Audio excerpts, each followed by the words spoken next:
znaš li reći što je razlog mojoj sreći? Sjedi mudrac kad bi bio, možda bih se dosjetio. A ovako, bit mi bježi. Što u vašoj glavi leži? Od jutros mi sreća raste, vidio sam prve laste. Što predstavlja, to svi znaju, znak da zima ide kraju.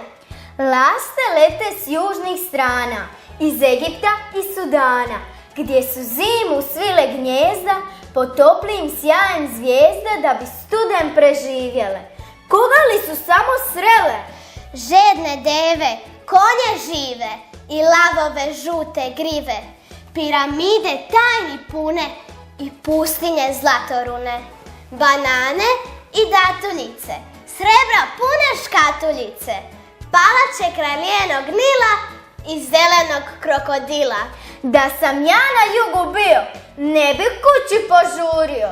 A vidiš, te male ptice, hitrokrile lastavice, takvu ljubav osjećaju prema svome rodnom kraju, da bez daha jure kući, razdragane cvrkućući, s kljunčićima punim rose i proljeću pozdrav nose. O, pa sada mogu reći što je razlog vašoj sreći, a i meni osmijeh raste. Živjele nam prve laste!